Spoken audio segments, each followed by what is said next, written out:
सुगंधा,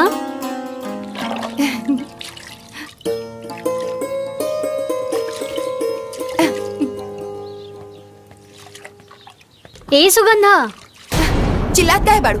हम बहरी नहीं खी, सुनाई देता हमके। अरे जब सुनाई देत हवे त जवाब काहे नहीं खुदेत? हम का बोली? तू ही बोला, बताओ बात का हो? अरे हम तोरा से कहले रहनी ना कि गुड़िया की स्कूल की ड्रेस प्रेस कर दा, काहे नहीं खुकैले? दिखाई नहीं देत, हम अपन लड़का के नहलावत बाड़ी। जा। सुगंधा, आजकल हम देख रहल बानी, आजकल तू ढेर अपन पराया कर रहल बाड़ू। शुरू के कैला तू के हम दिन भर लिपस्टिक नेल पॉलिश लगाकर बैठी रहेलू, अपन लड़की के कपड़ा प्रेस ना कर सकेलू? सुगंधा,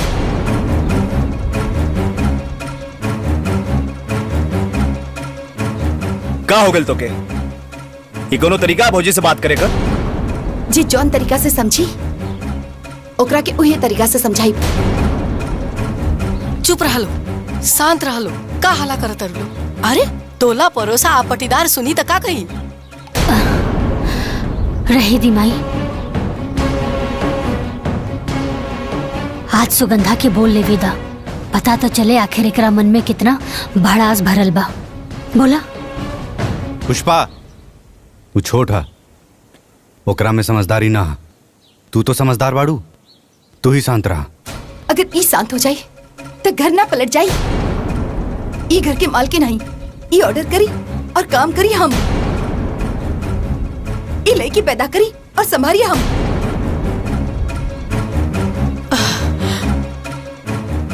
जब संभाल ना सकेलू तब पैदा काहे कैलू? सुगंधा,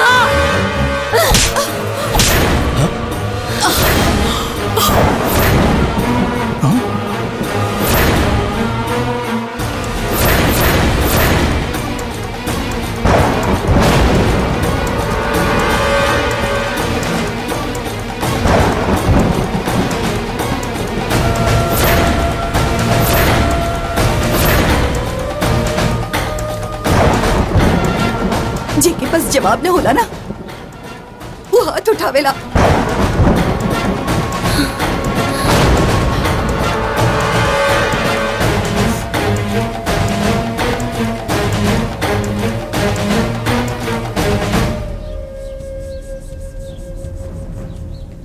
दुल्हन, तारे नौकी दुल्हन पर हाथ ना उठावे के चाहत रहे। अरे वो बच्चा नहीं की, ओकर बियाह हो गइल बा, ससुराइतिन हो गइल बड़ी, बच्चा नहीं की। अम्मा जी, हम तो बड़ बहन होके के नाते ओकरा के थप्पड़ मार देनी।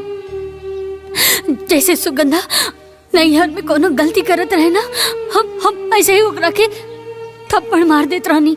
दुल्हन, तार नैहर में थप्पड़ वाला रिश्ता नहीं है उनके साथ, और बहन के साथ साथ तार देवरानी बन गई बड़ी।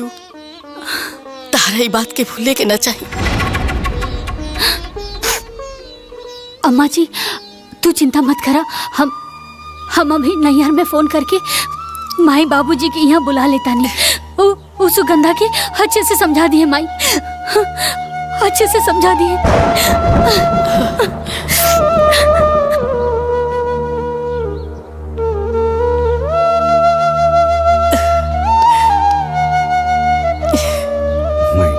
सब ठीक हुई।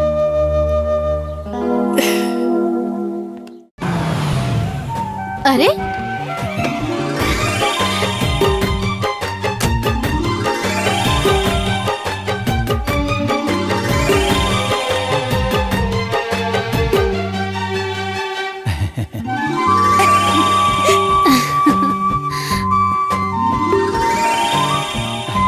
माई, अरे खुश रहा, मजे में रह लो। हाँ माई। अरे खुश रहा। सुगंधा, सुगंधा। दीदी तू कैसन बाड़ू? हम एकदम ठीक बानी, तू कैसन बाड़ू? एकदम ठीक बानी। बाबूजी, बस सब बढ़िया बाबूजी, बा। अरे बेटी खुश रहा, खुश रहा। रवा ठीक बानी ना? प्रणाम माँ खुश जी। रही। और तू कैसन बाड़ी? ठीक बाबा। अरे या तो ठीक बाड़ू ना बिटिया, चला ना अंदर चला। आई ना। चल। और सब बताओ अच्छा से दीदी, आ गेलू ना? सब कुछ ठीक बा ना? कोनो हाँ, परेशानी? अरे राहुल, हाँ, बाबूजी। दामाद जी खातिर भेली लावा, पानी वानी पिए खातिर। अच्छा ठीक बा। हाँ हाँ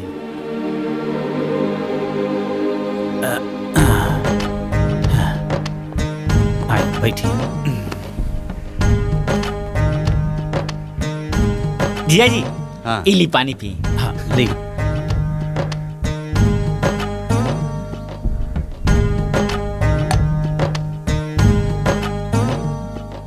बाबूजी ससुरारी आवे नी तब यही भेली खाए के मिलेला। बाकी रिश्तेदार के घर ई भेली के जगह बिस्कुट ले ले बा। अरे वो किसान का जेकर घर में भेली और धान ना हो। और बताई घर में सब कुशल मंगल बा? हाँ बाबूजी, आपके आशीर्वाद से सब ठीक है। और खेती वेती के का हाल बा? खेती तो कुल बड़का भैया और सतीश देखेलन। बाकी रउआ के पते बा कि आजकल के युग में जोताई बोआई खाद पानी सब इतना महंग हो गईल बा कि कुछ बचबे ना करेला। और ये बेमौसम बरसात किसानन के कमर तोड़ देत हो। हाँ लागत है ए बार भूसा भी खरीदे के पड़ी। दामाद जी छोड़ी, इहो खेती के बुरा हाल बा। खैर राहुल जी बाबूजी। माई से बोल के हलवा पूरी बनवाओ अपने जीजा जी खातिर। ठीक बा बाबूजी। राहुल, गाड़ी से बैग भी उतार लिया। अच्छा ठीक बा।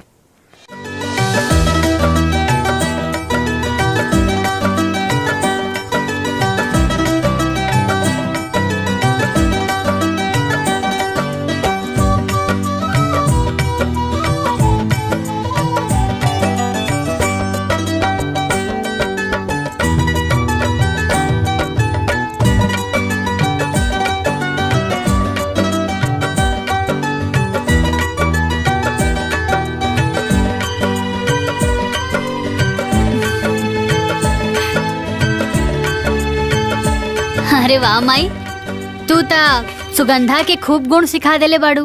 देखा था कितना समझदार हो गई बिया। अरे को समझदार न भइल बिया, बल्कि औरी फुहर हो गेल बिया। ढेर से ढील कपारे में लेके घूमत रहेले। दीदी के बतावे की का जरूरत रहे पर बता देलू। अब तो पेट के पानी पच गए होगी। अरे एकदम ठीक कहलू माई जो बता देलू।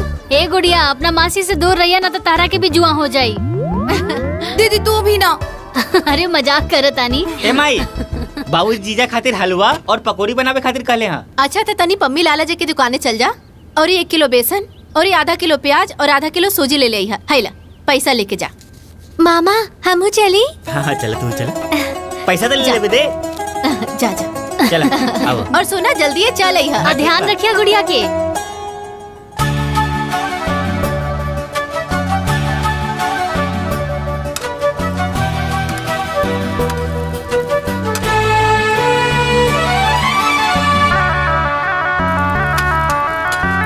अरे ये सुगंधवा, तनी चटनिया में मर्चा कम डाली है।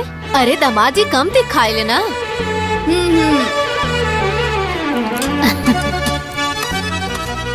तो से छिला था एको? हाँ? पुष्पा, सादे हलवा बनावत हो का? अरे हाँ डबुआ में काजू मखाना रखल बा, ओके डाल दे तनी किसमिस उसे डाल दे तनी बढ़िया बन जाई। नीक बनावा।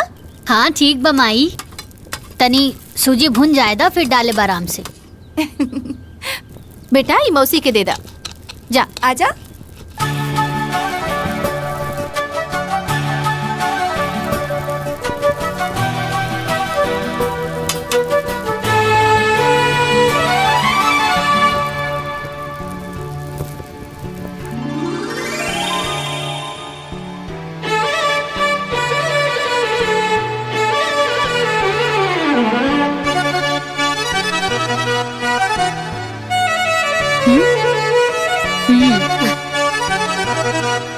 जब मेहमान लोग आवे ले ना तब मौनी लहटिया कट जाला। पकौड़ी कैसन बनल बा पाहुन? बहुत बढ़िया बनल बा अम्मा जी। और जीजा जी चटनी कैसन बनल बा? चटनी लगा तो तू बनौले बाड़ू। एकदम तहरे जैसन तीत था। इतना मना कहनी कि मर्चा कम ही रखिया, बाकी मनलस नहीं। पकौड़िया और ही पाहुन, धीरे जिया जी के पकौड़िया दे। इली बस और दी। ना ना ना चटनियो दा।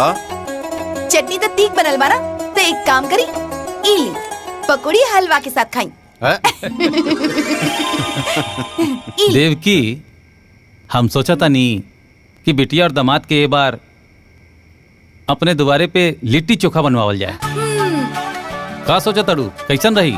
एकदम ठीक रही बाबूजी, लेकिन सब केहू ना मिल के बनावल जाए। तो ठीक बा, लेकिन चोखा हम बनाई। बनैया, लेकिन ती तनी कम बनैया। ना बनाई।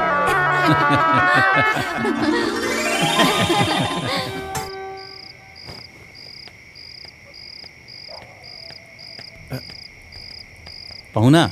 हाँ बाबूजी। ये लुंगी ला, एके पहन के आराम से सुत जाइए। हाँ हाँ ठीक बा बाबूजी।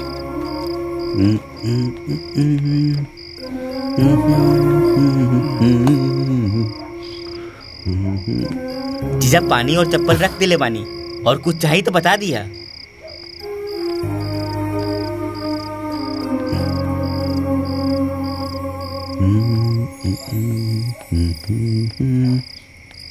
इली टार्च, पिसाब उसाब लगी था पिछोरवा चल जाइए। हाँ। टार्च लेके जाइए, काहे कि पिछवा खर खंजर भइल बा। अरे तू ऐजे सुत बा ना। हम तो इजे रहबे करब। हाँ तो बस जगा ले। अच्छा ठीक बा। मच्छरदानी लगा दा।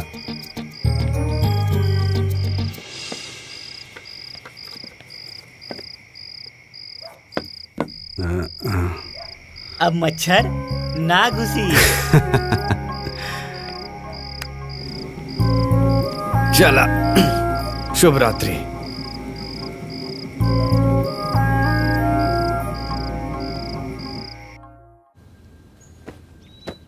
दीदी देखी ना कैसन लागत बा? ठीक बा ना? बहुत बढ़िया, एकदम फिट आइल बा। हाँ फिट बा। माई, ई सलवार सूट हम सुगंधा खातिर लेके आइल बानी। माई कैसन लागता? बहुत सुंदर बा। माई, ई तोहरा खातिर और बाबूजी खातिर ई कुर्ता और धोती। राहुल खातिर ई देखी शर्ट और पैंट। ठीक बा ना? अरे कर का जरूरत रहे, तो जब आवेलो तो हमने खातिर कुछ न कुछ लेके आवेलो। नीक ना लागेला बेटा? कैसन बात करत आड़ू माई, हम ही घर के बड़ बेटी हैं और ऐसा ही खाली हाथ चल आइब त नीक ना लागी। अच्छा सुनी, ई सब बात छोड़ी और हमरा के ई बताई कि सुगंधा के जोन रिश्ता के बात चलत रहे का भइल? अब का बताई बेटिया, ओहे जोन 4 साल से हो रहल बा। अरे जेकरो ढंग के मड़ैयो न बनल, ओहो 5 लाख दहेज मांगा था। और सरकारी नौकरी वाले था पूछवे मत करा। अरे 4 पहिवा गाड़ी के नीचे बातें नहीं करत। अरे लड़की के गुण सहूर केहू नहीं देखत, सबके खाली दहेज चाहिए। बस यह सोच के संतुष्ट करत बानी कि गरीब होके चाहे अमीर, लड़की बिना बियाहले ना रहेली। बड़ बुजुर्ग कहले रहले ना कि भगवान वर पहले बनावेले सुकन्या बाद में। अरे हमरो सुगंधो खातिर केहू न केहू बनले हुई। अम्मा जी समझी कि लड़का मिल गई। बाबूजी और राहुल के लड़का पसंद बा, और लड़का के रउआ भी पहले से जाने नहीं। बस अब राव रहा के देरी बा।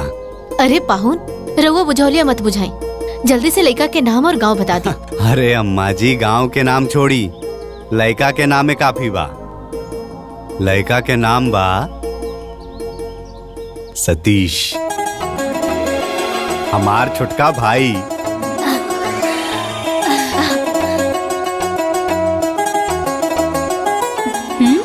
अरे अरे मतलब सुगंधा के भी सतीश पसंद बा। देखा कैसे शर्मा के भाग गिल बिया। अब अपन विचार बतावा माई। बिटिया, इसे बढ़िया रिश्ता सुगंधा खातिर और का हो सकेला? बाकी एके घर में दोनों बहन के शादी ठीक होई का? कहीं बाद में कोनो दिक्कत परेशानी ना होखे। तू चिंता मत करा माई, कौनो दिक्कत तकलीफ ना होई। अरे कौनो दूसर घर की लड़की हमार देवरान बन के आवे, उसे तो अच्छा बाना कि हमार बहन आए। अरे जैसे हमनी के नैहर में बहन बन के रहेनी, वैसे नए ससुराल में भी बहन बन के रहब, देवरान जेठान ना। अरे वो सब तो ठीक बा, बाकी समधन जी के एक बार पूछल जरूरी बाना, तोहरे सास के कह राय बा। अरे अम्मा जी, रहुआ के का लगा था हमनी टाइम निकाल के ऐजा सिर्फ लिट्टी चोखा खाए खातिर आयल रहनी? अरे हमनी के पहले से प्रोग्राम रहे कि सतीश और सुगंधा के शादी के लड्डू बांध दियल जाए। तो पाहुन समझ लें कि लड्डू बंद गई। अच्छा बाबूजी, अब हमनी के जाए के आज्ञा दी, घरे भी तो खुशखबरी सुनावे के बाद। चला पुष्पा, चले के तैयारी करा। जी।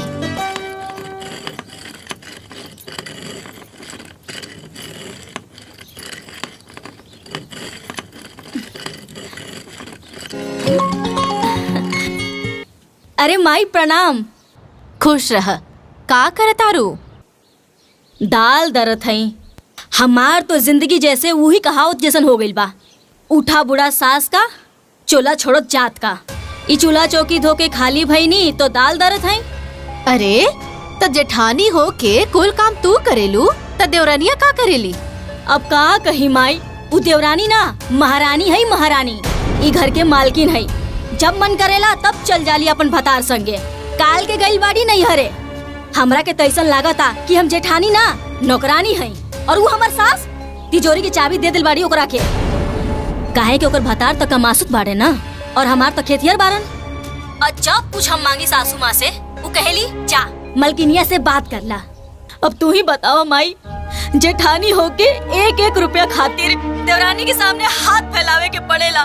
माई अब हम का करी? हमर तो जिंदगी बर्बाद हो गई बा। रोवा मत बबुनी, अब का करबू? ये सब किस्मत के खेला बा। जब किस्मत पलटेला ना तब ये होला। अच्छा हाँ बिटिया, अपने देवर से सुमन के बियाह के बाद अपन सासू माँ से कहलू है कि ना?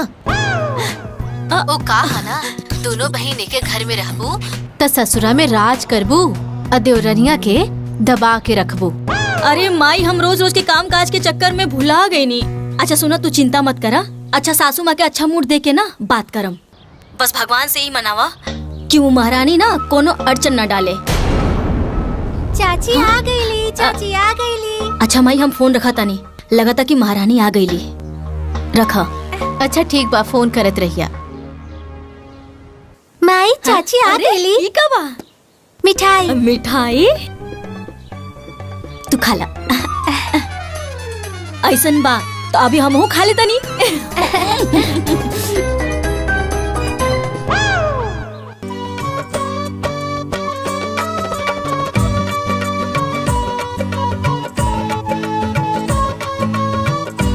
आ गई नानी के यहाँ से। प्रणाम दीदी। खुश रहा।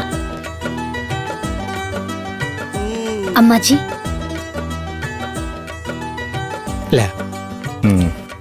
ला भैया। ए बबुआ, हाँ माई। जौन बात करे खातिर अपना ससुरारी गई रहा, वो बात भइल की ना? हाँ हाँ माई, ससुरारी में दामाद के बाद केहू काटेला। सतीश और सुगंधा के रिश्ता तय हो गई। अरे वाह। अरे वाह।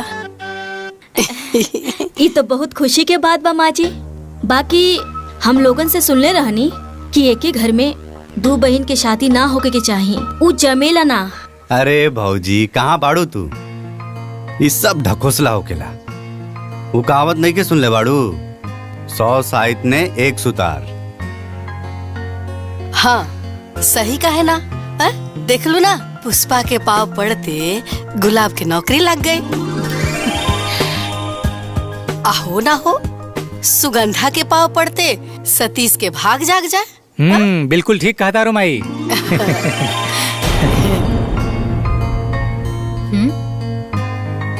ए दुल्ही, छत पर ना अमहर रख ले बनी सुखावे खातिर, सूख गई हो, जा लेके आ जा। हाँ। लाओ। तो का हो? ला, तू मौका ढूंढत रह गेलू और चौका मार दिहलस। एक तो खुद तोहर जियल मुश्किल कैले रहल, आ तू सर को आगे। अब तू सोच तोर का होई।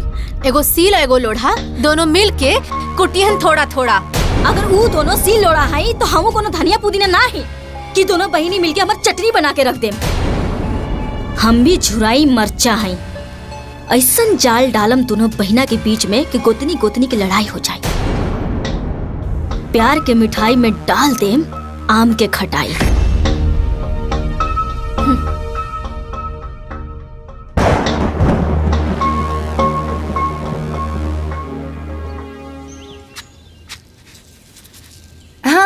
कराओ तनी बात। माई इला का दीदी हवे? के फोन है। अच्छा। बात करी। हेलो। हाँ बिटिया। अरे माई, पंडित जी आयल रहलन, सुगंधा और देवर जी के कुंडली मिल गइल बा। अच्छा। माई समय बहुत कम बा, जल्दी से तैयारी शुरू कर दा। ए बिटिया, अगुआ तू ही बाड़ू और ये बड़ बहिन तू ही बाड़ू। अरे दोनों जगह तो ही के संभारे के बा। सुना, ब्याहे के पहले ही चल आई है। अरे माई तू चिंता मत कराना, हम नैहर भी संभाल लेब और ससुराल भी। अरे पहले हम अपन देवर जी के हरदी लगाई, फिर नैहर आके अपन बहन के चुमावन भी कर लेब। अरे माई मटमंगरा ससुरे तो भतवानी नैहर आके खाई। ठीक बा बिटिया। अरे इतना पैसा कहाँ से दिहल जाई? तू का बात करो तरु? माई ये अंगूठी, घड़ी और सिगड़ी दही गुड़ के बखत ना देवर जी के मड़वा में पहना दिया, और ये थैला ली, ए में क्रीम पाउडर और जरूरत के सब सामान बा, एक ही मड़वा में रख दिया। ए बेटिया, इकुल हम का करब? इकुल बाबूजी के देदा, कुल इनकरे करे के बना। अरे बिटिया, ये सब करे के का जरूरत रहल? वैसे भी शादी में बहुत कैले बाड़ू। बाबूजी घर की हालत हम जानत हैं, और राहुल भी छोट है, अभी होकर कहीं नौकरी चाकरी भी नहीं खिलागल। बाबूजी ना ये कुछ नगद पैसा बा, रख ली, मड़वा में काम आई। बेटी, बाप के कंधा के बोझ वैसे तो बेटा के उठावे के चाहिए। बेटी होके तू उठैले बाड़ू, भगवान तोहरे जैसन बेटी हर माँ बाप के दे। बाबूजी हीरोवा कैसन बात कर रहल बानी, और खुशी के मौका पर आँख में आंसू ना, चेहरा पर मुस्कान होके के चाहिए। और वो बेटा बेटी ही का जौन अपना माई बाबूजी के आँख के आंसू के खुशी में ना बदल दे। अब चली हंस के दिखाई।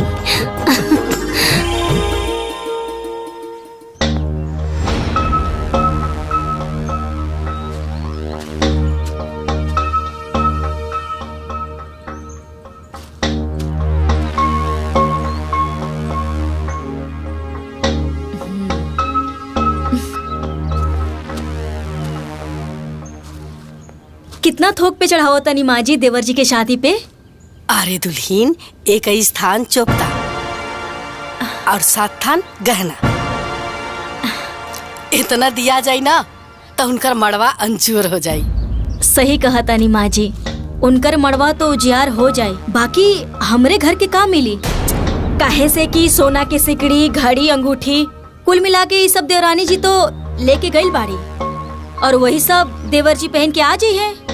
ब्याह के तो कुल खर्चा देवरानी जी उठाओ तरी, ससुराल के कमाई नैहर में जाके लुटाओ तारी। अरे दुल्हीन, ऐसे ना बोले के, और लोग भी तो अपने ना।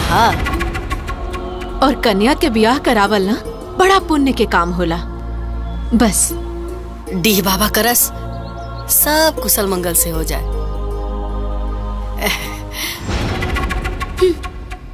माई का बेटिया? माई अब ऐजा के तो कुल काम निपट गेल बा, ता आगे के बाकी के जोन बचल बा तू संभाल लिया। हम और दीदी जात बनी हो जा परछावन की तैयारी करे। ठीक बा बिटिया, तू जा, ऐजा के कुल काम निपटा गेल बा, बाकी तो जाके संभाल ला। ठीक बा माई, अपन ख्याल रखिया। हाँ, प्रणाम। खुश रहा।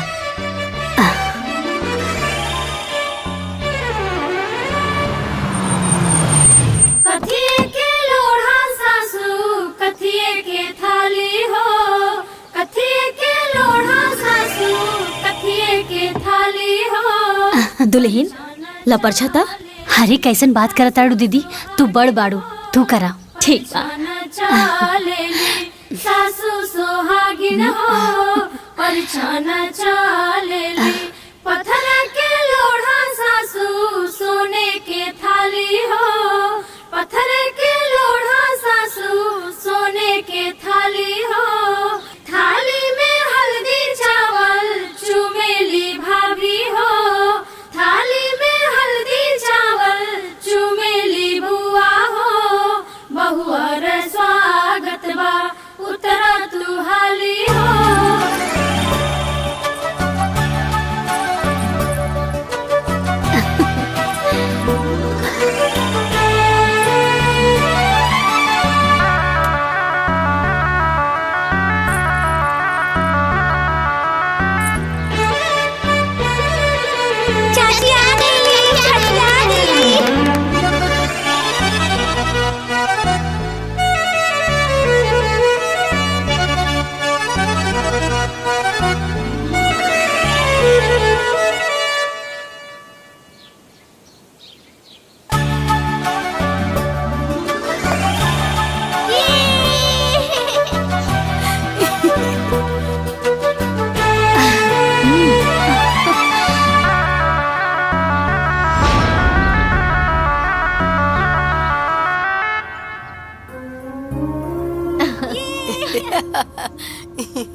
एगो बात कही दीदी, पूरा गांव में चर्चा बाकी कि तहार बारात बहुत बढ़िया गेल रहे।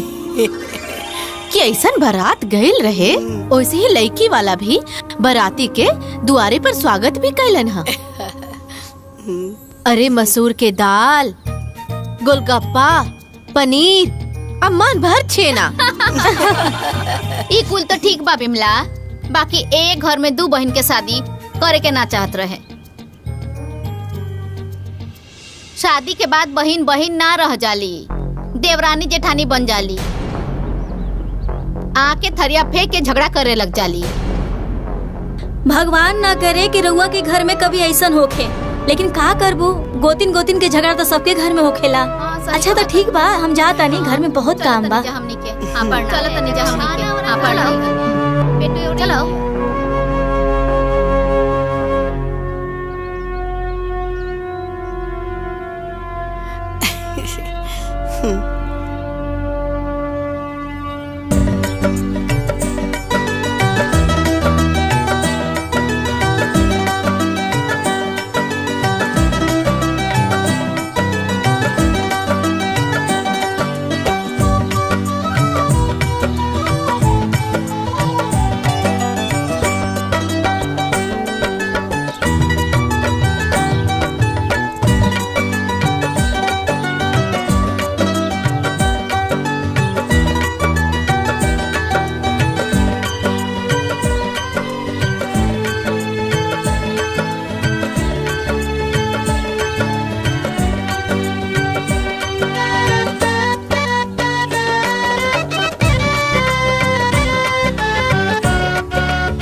दीदी, आज बचपन की याद ताजा हो गई।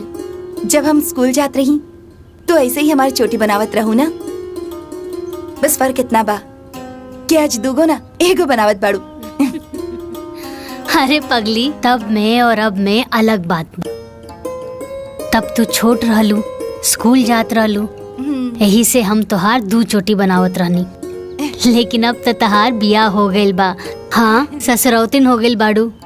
अब 2 ना 1 चोटी बनी। ठीक बा। ला शीशा ला, देखा कैसन बनल बा। शीशा देखे की कोनो जरूरत ना। हमार दीदी बनावत बाड़ी और ठीक ना बनी।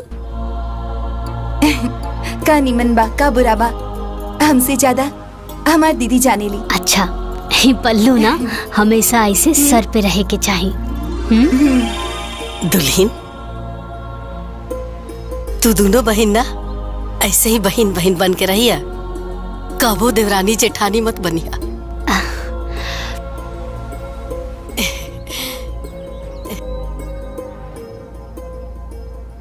हमारी एक बात हमेशा याद रखिया कि घर में शांति से बढ़ के ना कोनो दौलत ना होखेला। अम्माई के अचरा से बढ़ के ना कोनो दुनिया होखेला।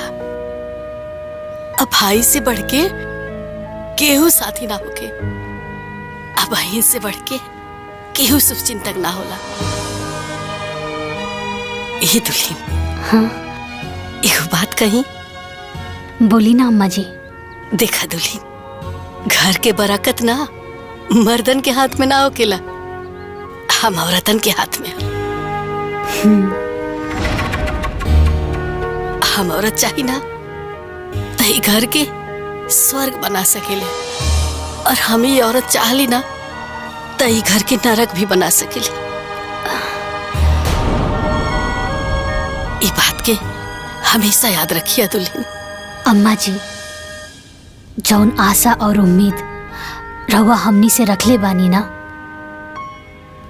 हमनी दोनों बहन ओकरा के कब्बो नहीं के तोड़ब।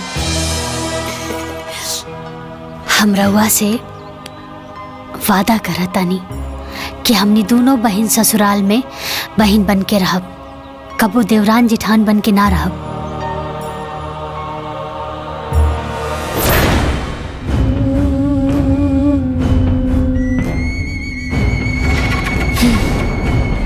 आज हम हूँ एक प्रतिज्ञा करतानी कि दोनों बहिनी के देवरानी जेठानी बना के रहब।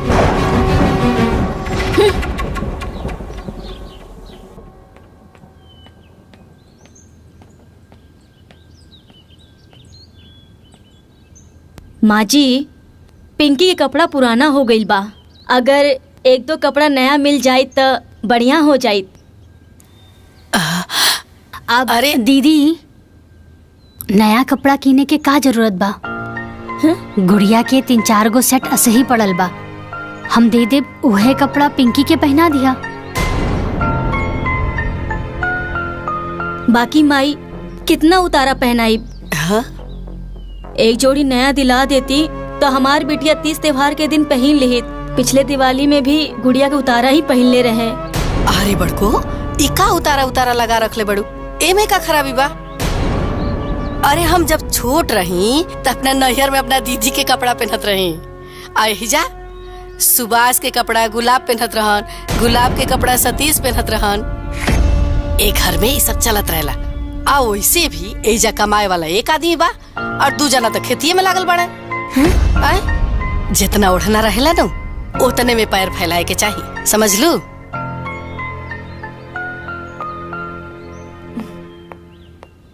माँ जी, इली चाय रख दा। सुगंधा, रसोई के काम खत्म हो गइल बा। तजा पिंकी और गुड़िया के तैयार कर दा, स्कूल खातिर लेट हो जाई। जी दीदी। आवा। तू का खड़ बड़ू कपार पे? तारा के अलग से बोले के पड़ी का? तारा कोनो काम धंधा नहीं के घर में? जा ला दुल्हन चाय पी ला।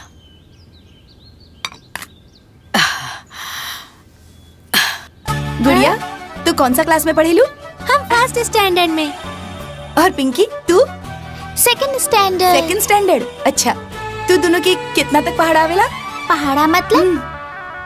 अरे हम तो भुलाल गई नहीं, तू लोग तो इंग्लिश मीडियम में पढ़े लो ना? हाँ। अच्छा, पहाड़ा मतलब टेबल। हाँ। कितना तक आवेला? हमके तो 10 तक आवेला। अरे वाह। लेकिन गुड़िया के तो 5 तक टेबल नहीं खे यार। कौन बात नहीं खे, गुड़िया के भी 10 तक की टेबल आ जाई। हाँ गुड़िया, अब आवा, ए लो अपन बैग ले ला। जल्दी जल्दी से तैयार हो जाई। ला हम देते। पिंकी, गुड़िया, अरे जल्दी पकड़ा, स्कूल खातिर लेट होगा था। चला बाहर जा, सतीश चाचू इंतजार करते रहन। ए झगड़ा मत कर, चला चला।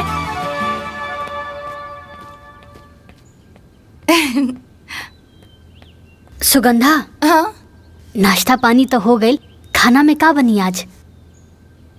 अच्छा सुना ना, तू एक काम करा कि आलू और गोभी की तरकारी बना ला और ना कचौरी बना ला, हमरा के बहुत पसंद बा।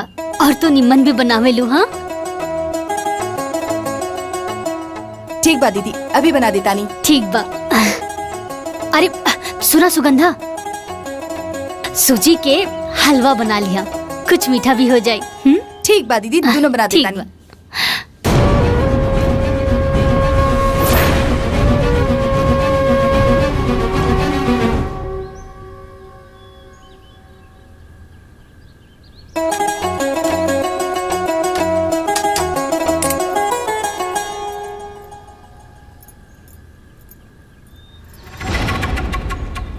अरे सुगंधा, जब इतना सारा काम हो खेला तो हमरा के आवाज दे देहल करा, तो हम आके तोहार हाथ बटा देहल करा। चला हम बेल देता नी, तू तल दा कचौरी। ना ना दीदी, रहे दी, हम सारा काम खुद कर ले, आप आराम करी। देख तू हमरा के दीदी कहेलू ना तो हमार बात सुने के पड़ी। अरे 4 लाठी एगो में भारी पड़ेला और मिल बांट के काम करल जाए तो काम आसान हो जाला, है ना? ठीक बा दीदी।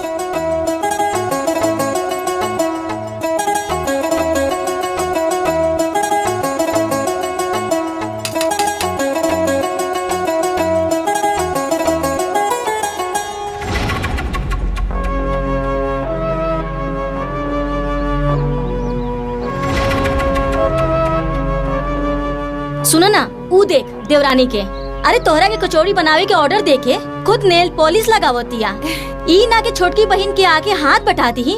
अरे कचौड़ी बनावल इतना आसान नहीं खे, कितना मेहनत लागेला देखा। यही तो दीदी के नैया की आदत हो गई, हमरा से काम करावे के। और दीदी के काम करल हमरा के बहुत ही निमन लागेला। बनाई ना, हमार दीदी के ना कचौड़ी बहुत अच्छा लागेला पनीर के।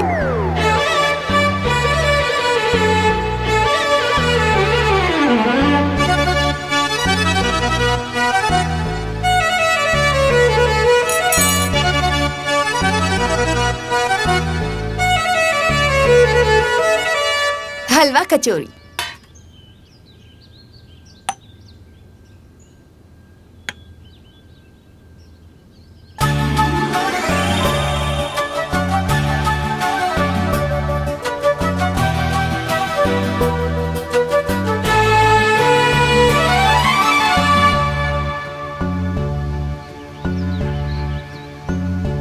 अरे वाह सुगंधा, ये तो बहुत टेस्टी बा, एकदम नैहर वाला स्वाद बा एमे।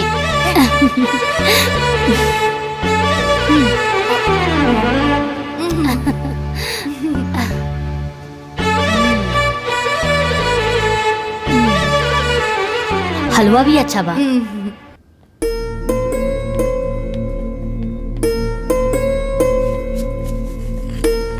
माँ जी, हाँ गोलू बहुत शरारती हो गए बा। दिन भर गांव के लड़का के साथ खेलत रहले। हम सोचे तानी कि गोलू के नाम प्ले ग्रुप में लिखवा दी। अरे दुल्हीन, तो हमारा से का पूछा तारू? जाके अपना दीदिया से पूछा, काहे से कि घर के मालकिन उहे ना हई।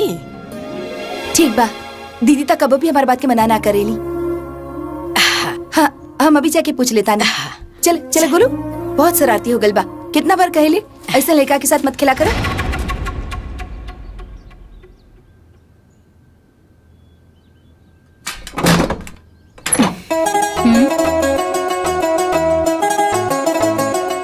अरे सुगंधा, का बात बा? हमरा से कुछ कहे आयल बाड़ू? अरे वाह दीदी, तू तो हमारा चेहरा पढ़ ले लू। दीदी, हम बोले के चाहता नहीं कि गोलू के नाम प्ले ग्रुप में लिखवा देवे के चाहिए। ये 2.5 साल के हो गए बा, कम से कम ABCD तो बोले सीख जाई। अरे सुगंधा, अभी हमार गोलू ठीक से बड़की माई ना बोल पावेला, ABCD का बोली? 3-4 साल के हो जाएदा, सीधा KG में एडमिशन करवा दे, ठीक बा ना? बाकी दीदी, गोलू के उम्र के गांव के कई लड़का अभी से स्कूल में जावेला। सुगंधा, अब सब केहू के पागल बा तो हमनियों के पागल हो जाई ना नू। अच्छा ये बतावा, हमनी के टाइम पर ये सब इले पिले ग्रुप रहे, ये सब कोनो ढकोसला रहे ना नू? प्लीज दीदी, ये गोलू के भविष्य के सवाल बा। सुगंधा, तू गोलू के सिर्फ माई हो, लेकिन हम अपना गोलू की बड़की माई बानी और मौसी भी बानी। अब गोलू की चिंता करल तू छोड़ दा, सब बड़की माई के ऊपर छोड़ दा।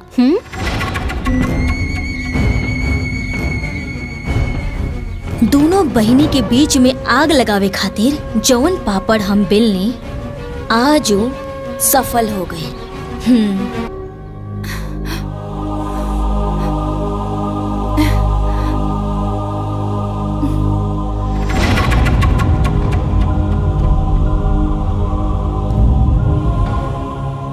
लाग गई लाग। अब देखा कैसे आग के हम ज्वालामुखी बनावत हैं।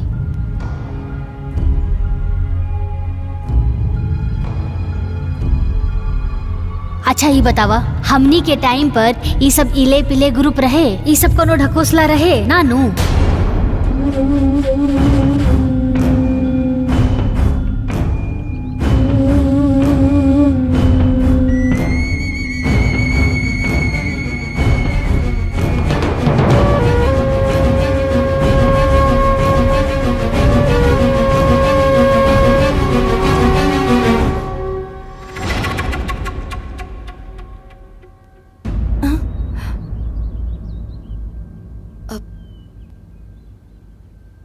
अच्छा सुगंधा जी, हमरा के एगो बात बतावा, जब आंधी तूफान आवेला तो सबसे पहले कौन सा पेड़ गिरेला?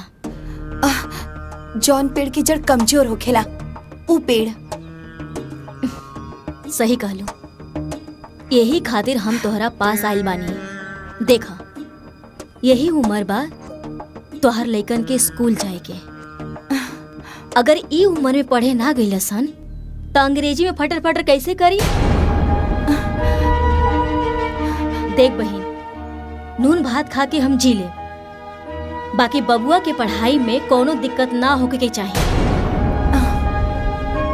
बाकी तू कर भी का सकेलू, काहे से तुहार पति और हमार पति तो खेतिहर बारन और ओकर पति का मासूद बारन, तो जवन तोर बहिन चाहे वही होई। तोर लइकन के भविष्य तुहार बहिनी के हाथ में बा।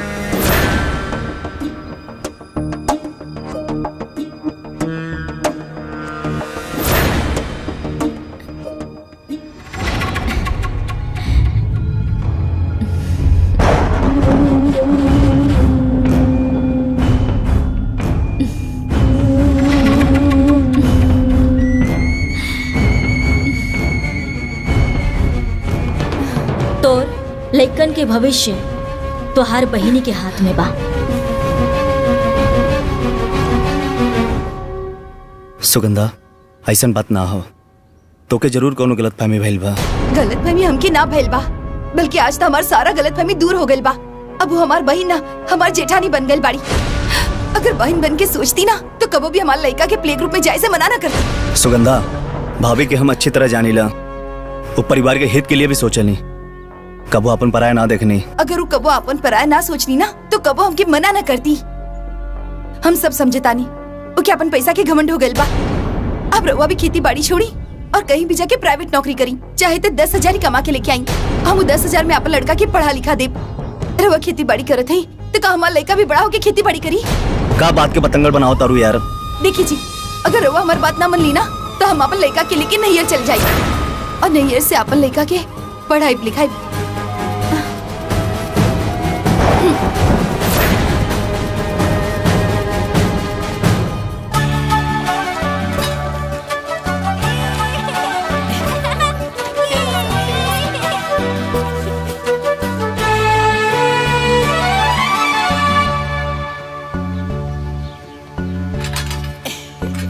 सुगंधा।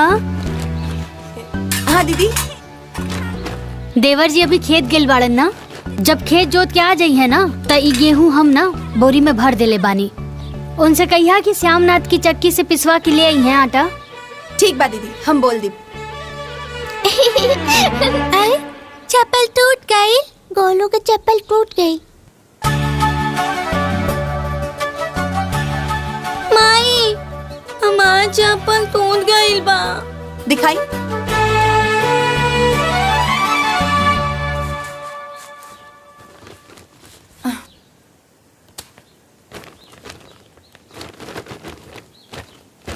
दीदी, हाँ देखी ना, गोलू की चप्पल टूट गई बा। एगो नया मंगवा दी ही ना। सुगंधा, नई कीने की का जरूरत बा? हमरा लगे 2-3 गो जोड़ी पड़ल बा, हम दे देब, गोलू के पहना दिया, ठीक बा?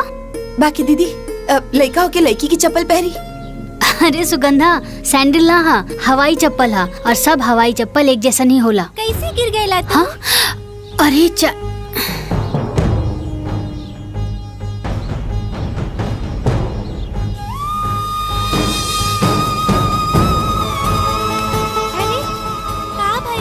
माँ जी, कपड़ा तो उतरल हमार लड़का पहनत बा, अब का जूता चप्पल भी उतरल पहरी। 100 रुपया की चप्पल खातिर मना कर तारी।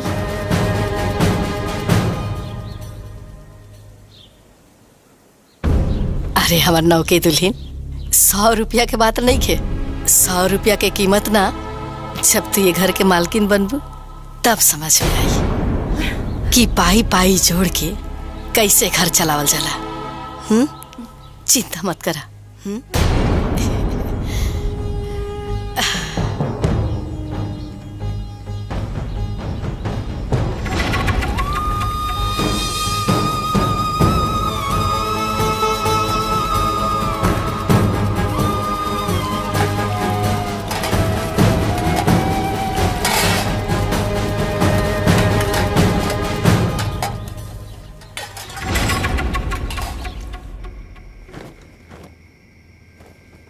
सुगंधा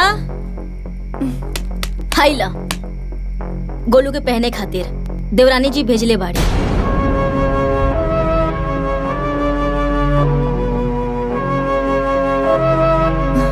बाकी एगो बात कही, इतना साल से जे हमार साथ हो रहल बा अब उ तोहरे साथ हो रहल बा। पहले ओकर बेटी के उतरन हमार बेटी के पहनावल जात रहे, अब तोहार बेटा के पहनावल जाता। हम तो ये मान ले बानी कि हम दूसर घर से हैं, बाकी तू तो सगी बहन हो।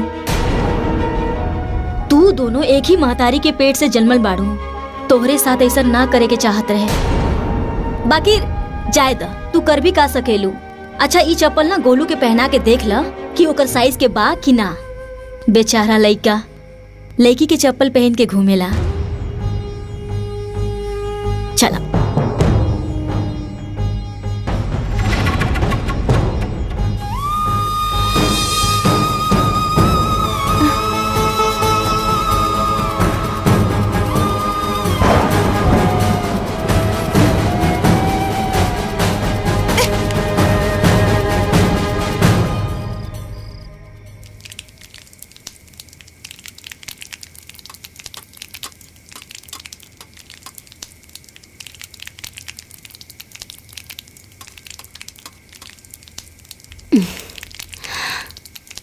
सुगंधा।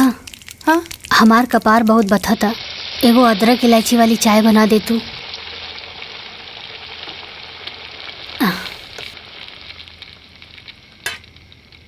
ई रहल चाय के पत्ती, ई रहल दूध और ई रहल पतीला और ऊ रहल चीनी अदरक और ई रहल लाइटर और गैस। आपन चाय बना के पी ली। अरे तो इमे खिसियाए वाला कौन बात बा? हाँ हम खुदे बना के पी ले। हाँ तोहरा के पिए के बा ना। लाग गई लाग। अब देखा कैसे ई आग के हम ज्वालामुखी बनावत हैं।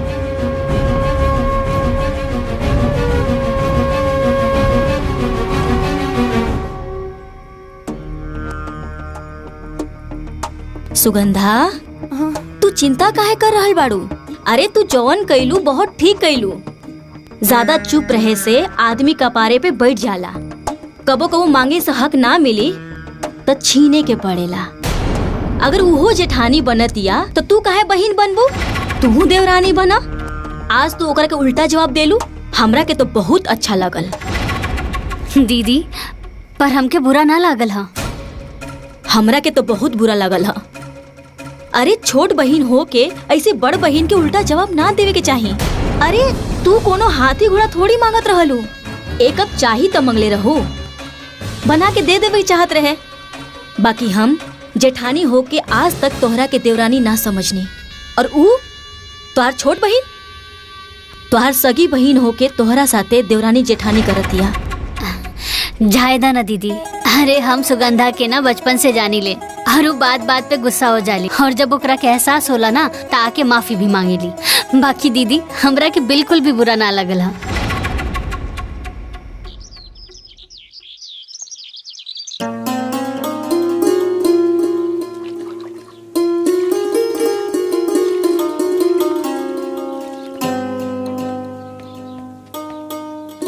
सुगंधा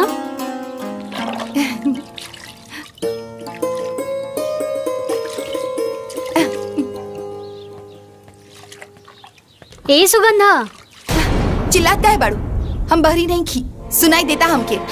अरे जब सुनाई देत हवे तो जवाब काहे नहीं खुद देत? हम का बोली? तू ही बोला, बताओ बात का हो? अरे हम तोरा से कहले रहनी ना कि गुड़िया की स्कूल की ड्रेस प्रेस कर दा, काहे नहीं खु कैले? दिखाई नहीं की देत, हम अपन लड़का के नहलावत बाड़ी।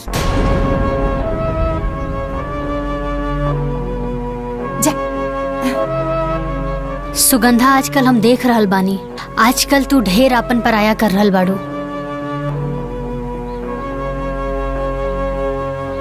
शुरू के कैला तू के हम दिन भर लिपस्टिक नेल पॉलिश लगाकर बैठी रहेलू, अपन लड़की के कपड़ा प्रेस ना कर सकेलू? सुगंधा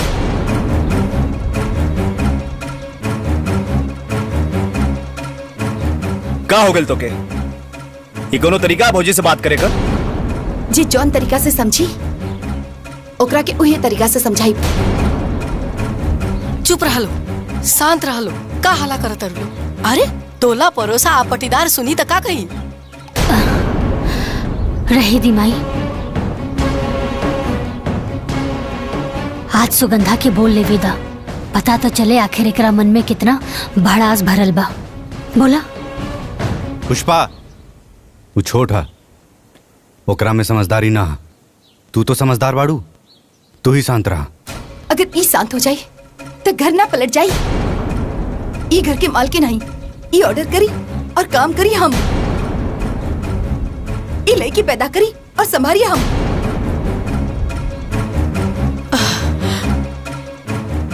जब संभाल ना सकेलू तब पैदा काहे कइलू? सुगंधा!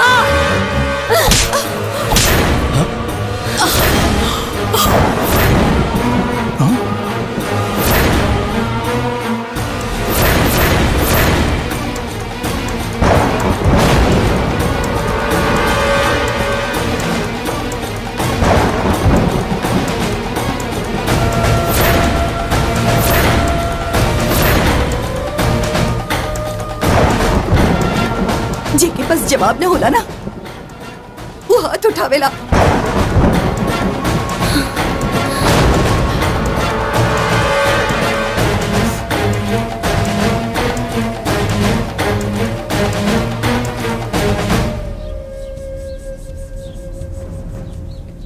दुल्हन, तारे नौकी दुल्हन पर हाथ ना उठावे के चाहत रहे। अरे वो बच्चा नहीं की, ओकर बियाह हो गइल बा, ससुराइतिन हो गइल बड़ी। बच्चा नहीं की। अम्मा जी, हम तो बड़ बहन होके के नाते ओकरा के थप्पड़ मार देनी। जैसे सुगंधा नैहर में कोनो गलती करत रहे ना, हम ऐसे ही ओकरा के थप्पड़ मार देत रहनी। तार नैहर में थप्पड़ वाला रिश्ता नहीं है उनके साथ, और बहन के साथ साथ तार देवरानी बन गई बड़ी। तारा ये बात के भूले के ना चाहिए। अम्मा जी, तू चिंता मत करा, हम अभी नैहर में फोन करके माई बाबूजी के यहाँ बुला लेता नहीं। वो सुगंधा के अच्छे से समझा दिए माई, अच्छे से समझा दिए।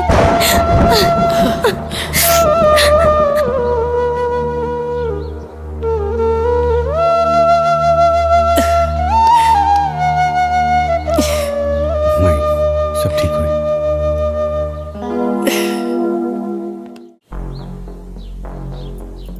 ओ कमाई बाबूजी की बताइए, हम खुद ही नहीं है चाहते। हम ही सब माई बाबूजी की बता दे कि घर में हमारे साथ का होत बा। देखा सुगंधा, ऐसे लड़ाई झगड़ा करके नैहर जाइल ठीक ना हो। तो का उनके हम पर हाथ उठावल ठीक बा? उनकर आदमी कमाता हुए तो घर के मालकिन, और हम घर की नौकरानी बन के रही। सुगंधा, गुस्सा के आग नु पहले बुद्धि की जरा देवेला, अब बुद्धि के जरते ही प्यार के भीतर अहंकार कर जाला। एक बात बतावा, दुनिया के कोनो भी रिश्ता अपने आप ना खत्म होला, अहंकार गलत फहमियों के तोड़ देवेला। दो लोग के बीच के रिश्ता केवल तीसरे की वजह से ना, बल्कि आपसी विश्वास और प्यार की कमी से टूटाला। हम तहार पति बनी ना, तो हमार बात ना मनबू। चला वो बैग उठावा और अलमारी में रखा। एक बात और ही, माई बाबूजी के सामने अपने गुस्सा पे कंट्रोल रखिया।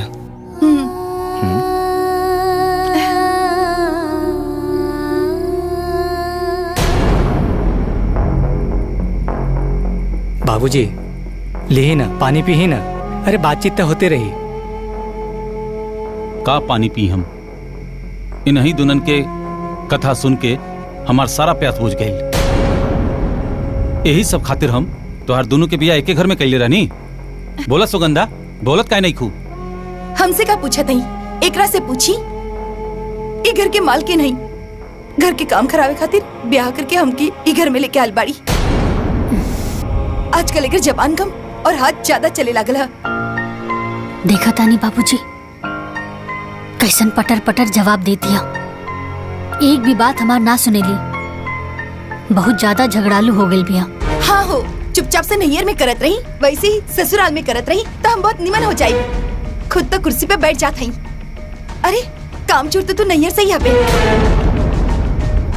बाकी हमके पता न चलल, ससुराल में आके सब पोल खुल गेल बा। सुगंधा चुप हो जा, छोट होके बड़ बात करत तारू। ना बाबूजी, ये हाथी के दांत हुए, दिखावे के कुछ और खावे के कुछ और होला। और ये जब रउआ के बोलवले बानी तो रउआ भी जान ली कि का करिए। इनकर आदमी कमावत हुए तो 150 रुपया के खातिर भी हमरा के इनके आगे हाथ फैलावे के पड़त बा। अरे गोलू की चप्पल का टूट गल रहे, हम इनकरा से कहनी कि गोलू खातिर 100 रुपया के नया चप्पल खरीद के दी, तई मना कर देली और अपन लड़की के पुराना चप्पल हमार बेटा के दे देली। देखिए बाबूजी, अगर इनका आदमी के सरकारी नौकरी भी होवे तो हमार आदमी खेती बाड़ी करेला, दाल चावल गेहूँ सब खाए खातिर ना होवेला। अरे लाखों में बिकेला। हम कभी भी एकरा से हिसाब मांग ली का?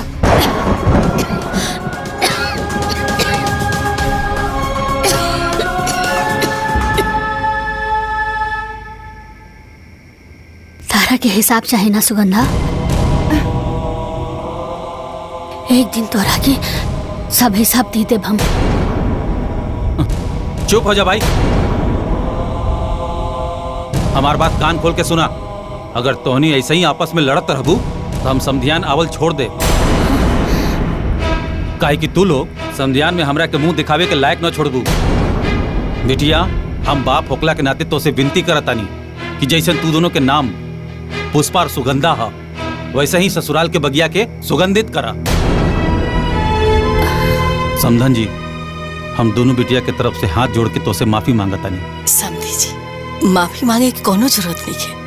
राहुल फर्ज रहला समझावे के, रउआ समझाई नहीं। आ कोनो ही लोग बच्चा तो बहाना कि कान पकड़ के समझावल जाए। लावा कड़वा दा।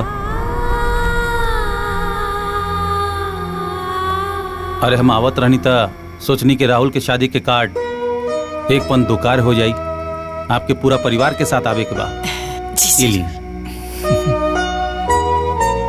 समधन जी, एक और विनती बा कि राहुल के शादी से कुछ दिन पहले हमरे दोनों बिटिया के भेज दी, काहे कि राहुल के माई के काम काज में मदद मिल जाए। जी, जैसन रोवा कहीं। अच्छा, तब हमनी के चलत नहीं। जी।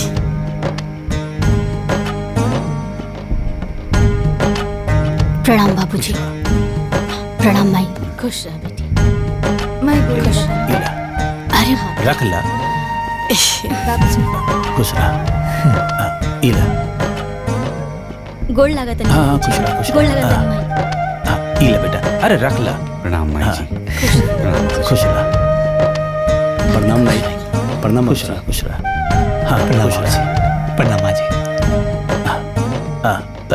आज्ञा दी, चला।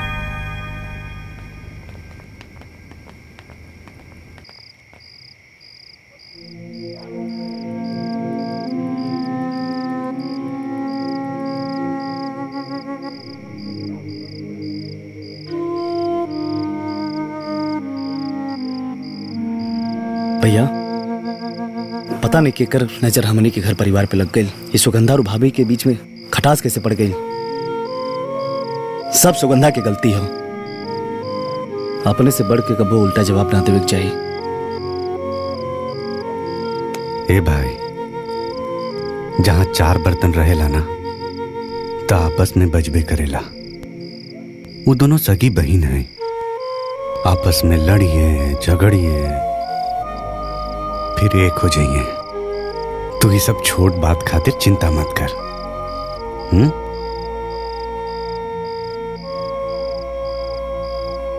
बेटा, हाँ?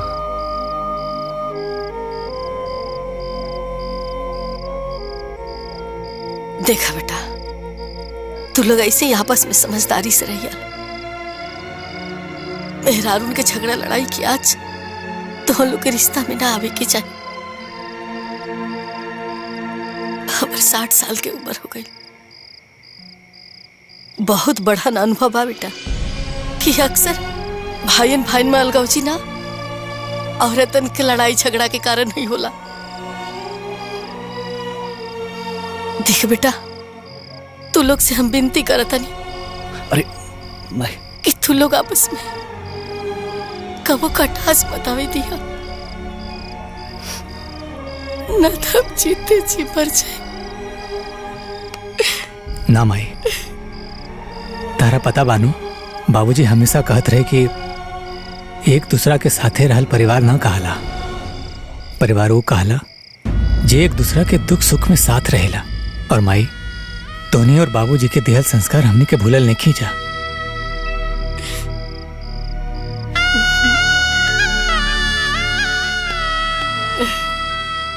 तीनों भाई तो से वादा करता ने, प्रेम के बुनियाद पर बनली घर के दीवार में कबो दरार ना होते। हाँ माई। हाँ माई, बाबूजी के अरमान के मोती के माला हमनी कब्बो टूटे ना देव। वचन देता नहीं माई, हमने के सांस टूट जाई मगर साथ कबो न छूटी, कबो न छूटी।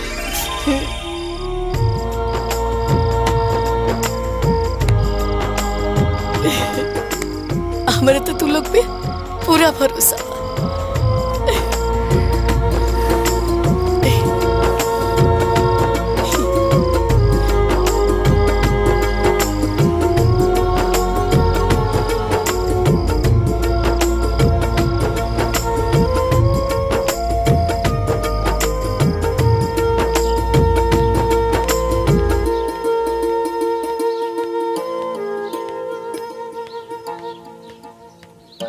अम्मा जी, इली चाय पी ली।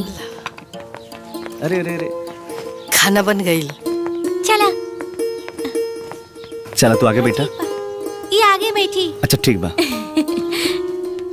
ए जी, हाँ? गोलू के भी लेके जाई और प्ले ग्रुप में छोड़ दी, वहाँ रही तो कुछ सीख बे करी। ठीक बा।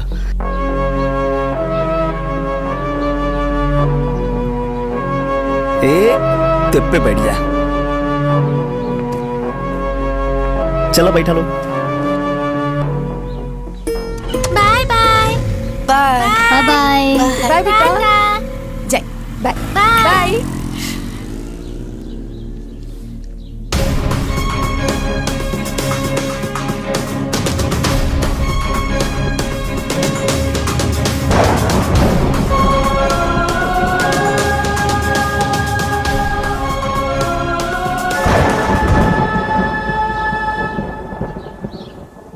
हो गई अब। अरे दीदी, अरे चला ना हम ना करब, तू करना। और इला, अरे तू काहे नहीं की करा?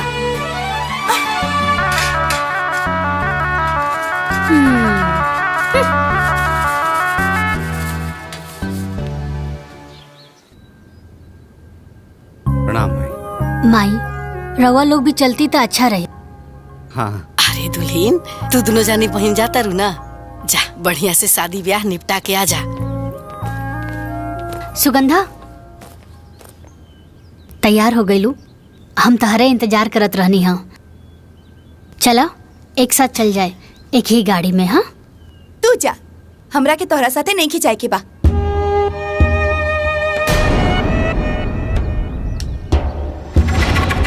अरे दुल्हीन, नैहर वाला लोग का कही?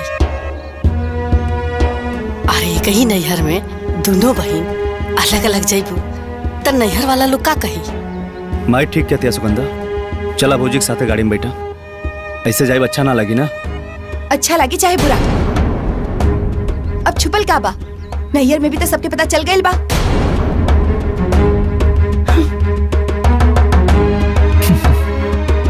ठीक से जाइए।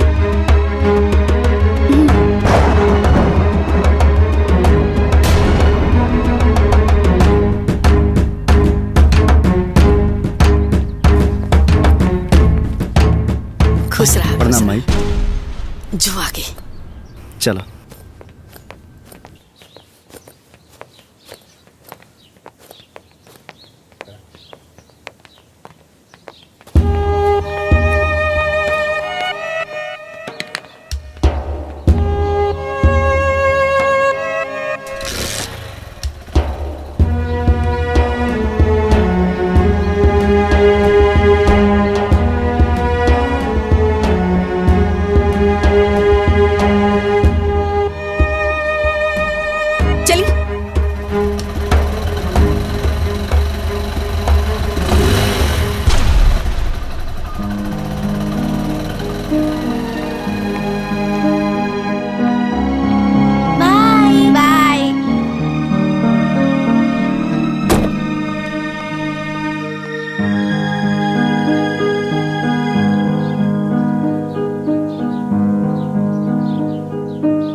खाली रहला गाड़ी इना के जाके उनमें बैठ जाई।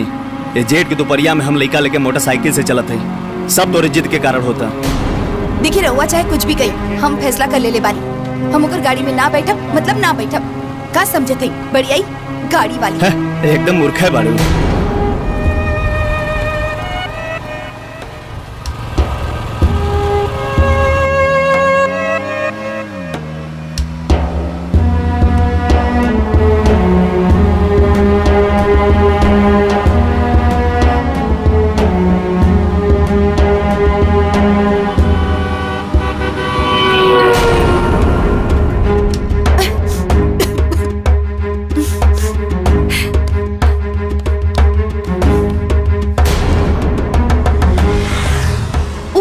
जानबूझ के उड़ा के गईलू ना हमरा पे धूल। हम सब कुछ समझतानी। अरे चुप ना रह तू यार। वो जानबूझ के भौजी उड़वनी है धूल। वो गाड़ी है कच्चा रास्ता पे जाए तो धूल उड़वे करी। हाँ हाँ रवा के तो भैया भौजी होवे ना, रवा तो ओकरे साइड लेबे करबा। देव की बहन अब की छोटकी बेटिया साथे ना आई नी है का? कहाँ रह गई नी हा? अब का है ना चाची, सुगंधा के 4 चक्का में घुमरी आवेला। यही से देवर जी उनकरा के आपन मोटरसाइकिल पे लेके आवत हवन। और तैयारी सब हो गई ना? सब बढ़िया एकदम। अरे वो देखा आ भी गईलन। हाय देखा तहर मौसी आ गई। दीदी प्रणाम जीजा। प्रणाम। खुश खुश रह। आराम से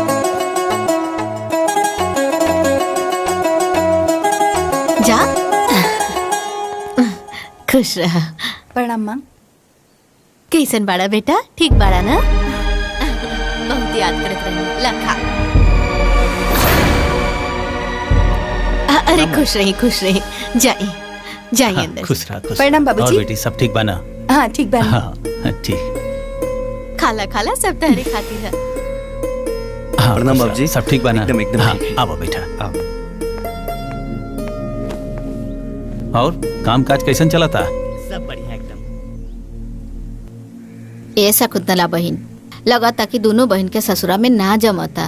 यही लिए कहल जाला कि दोनों बहन के शादी एक के ससुरा में ना करे के चाहिए। हाँ चाची, हम भी देख ली हैं कि छोट बहन हो के सुगंधा बड़ बहन के पैर तक न छूलस और मुंह टेढ़ करके भीतर चल गई है।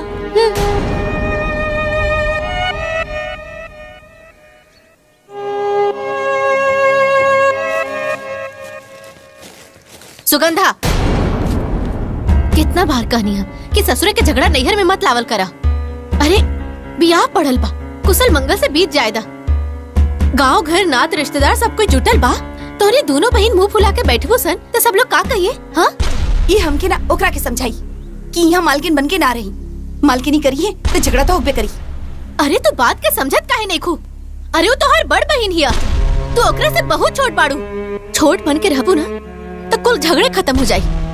अरे तोहनी के झगड़ा के जड़ना तोरा ओकरा से बराबरी करे के बा। देखा बिटिया, तू सफर से थकल आयल बाड़ू, मुँह हाथ धो के आराम कर ले। बाहर दमाजी के मिठाई दे देले बानी, तू आके देख ली। हम जाता नहीं।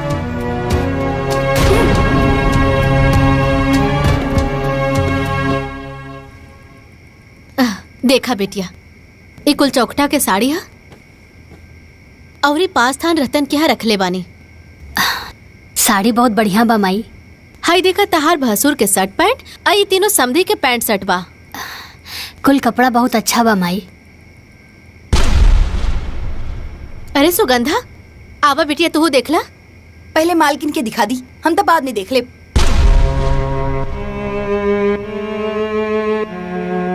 और वैसे भी हमरा के बहुत नींद आवता, हम जाता नहीं सुते के। देख ली माई, ये ऐसने बोली टोली हमरा के वहाँ भी बोलेली।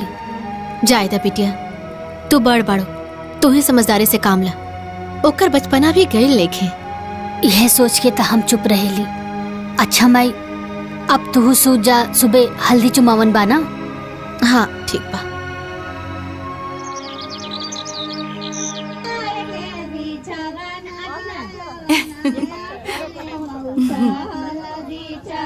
अरे बहन, पहले बड़की दीदी से न करावे के चाहिए।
माई। हाँ बिटिया। हल्दी वल्दी तो अच्छे से निपट गई बा। हाँ। बस बियाह अच्छे से हो जाए, सब बढ़िया हो जाए। ये हमार तरफ से नेग है। अच्छा नमस्ते। प्रणाम। अच्छा। खुश रह बिटिया। इला बिटिया, तू नाम लिख लिख के न रख दा, ना तो हम भुला जाए, याद ना रही। ए माई, ई राजा चाचा की लड़की रहे। हाँ, ई राजू चाचा की लड़की रही। बढ़िया साड़ी दे ले बिया। प्रणाम। इराला हमरा तरफ से शगुन। अच्छा अच्छा, तू लोग ब्याहवा में टाइम पर आ जाइए। ठीक बा। ला एकरो रख दा। नमोआ तो बताई। अरे वो सीमा रहली है ना, चिन्हत हूँ। हाँ? ठीक बा। सीमा और राजू चाचा।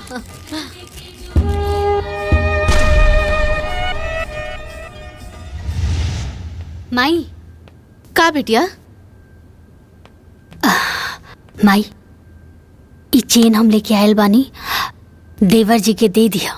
मोर बंधाई, अभी नया नया शादी भइल बा ना, त अच्छा लगे। इनकरा के 500 रुपया दे दिया, चल जाए। ली। अरे ना, 500 कहला देहब। हम एगो पैंट शर्ट, एगो घड़ी लेके आयल बानी। ठीक बा माई। ठीक बा।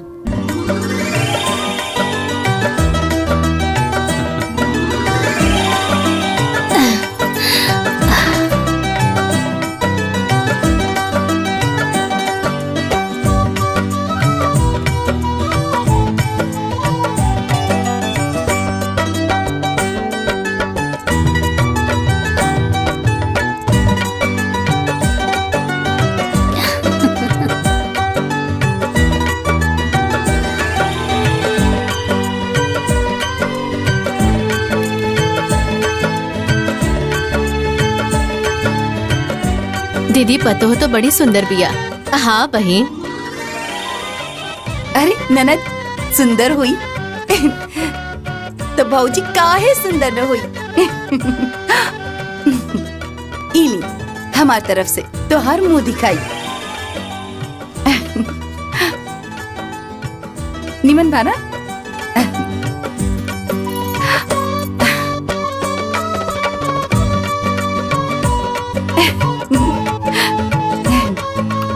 भौजी, इस सोने की अंगूठी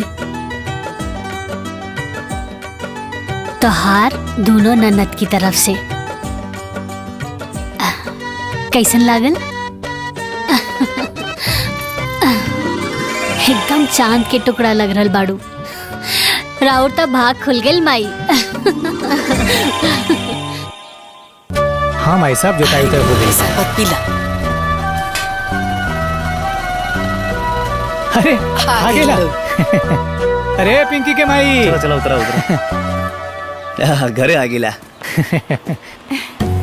ए गुल्लू बिटवा, आजा आजा आजा। प्रणाम जी। माँ जी पहले बस रहा। प्रणाम माई। खुश रहे खुश रहे। गुड़िया बिटिया। प्रणाम भैया। खुश रहा खुश रहा। दादी के प्रणाम करा। प्रणाम दीदी। खुश रह। कैसन बाड़ू?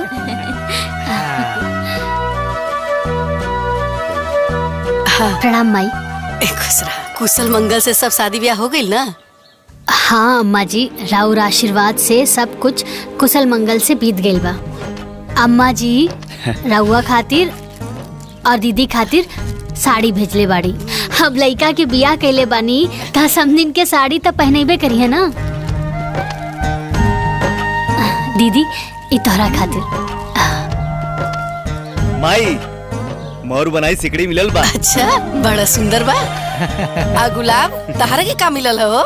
हमारा एक घड़ी, कपड़ा और 500 रुपया मिलल बा। और भाइयों खातिर कपड़ा और 500 रुपया। दा हिला भैया। अरे 500 रुपया अंदरे बा। हमरा खातिर। अरे माई चल, जौन मिलल तौन मिलल। आ वैसे भी लड़की वाला हमेशा लड़का वाला कुछ न कुछ देत रहेला। अम्मा जी ई माई लड्डू भिजवले बाड़ी। लड्डुआ ना तनी पटीदारन में भेजवा दिया। ठीक बा। ए गुड़िया लेके चला। ला बेटा, बड़की मम्मी के दे दा। जाओ बच्चन उच्चन के खियावा थाके लोइया। अभी लोग आ गइल ना, घर भर गइल। हे माई, वो गेहूं जे तैयारी भइल बा ना, हाँ। सब दे देले बानी महाजन के। वो बोल रहे हैं जल्दी से पैसा दिया जाए। हाँ। तो हर काम ना हमेशा टाइम से रहेला। अरे माई, सब तो तोहार और बाबूजी के सिखावल बा। हाँ।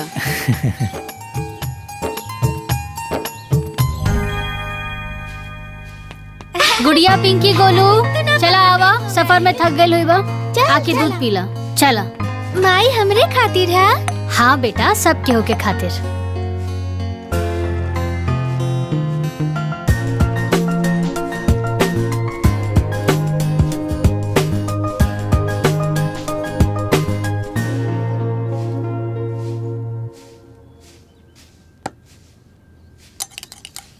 पूरा खत्म करिया। बड़की माई हमरो के दूध चाहिए। हाँ अरे गोलू, तरा के भी तो बड़की माई दूध दी। आवा बैठा। सकरन सीटी, हमार गोलू का दूध मीठा। ला पीला।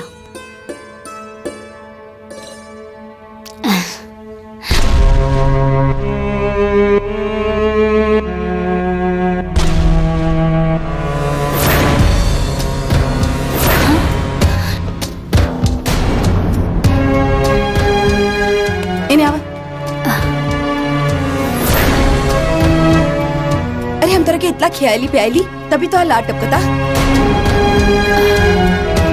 अरे तरह के कितनी बार मना कही नहीं, केहू भी कुछ भी दी तो मत खाइया। अरे केहू तोरा के जहर मिला के पिला दी और तोरा के कुछ हो जाए तो हम का करब?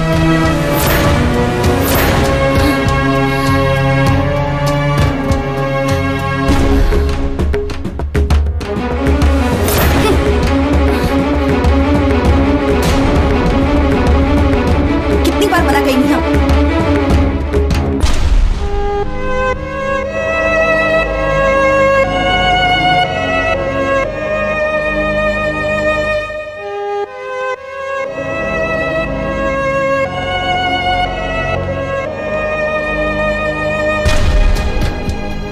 कुछ बुझ लू, केहू जहर पिला दी, ऊ हमरा के ना तोहरा के कहले बिया। अरे इतना निर्दयी तो तू ना बाड़ू, तो कर लेगा के जहर पिलेबू।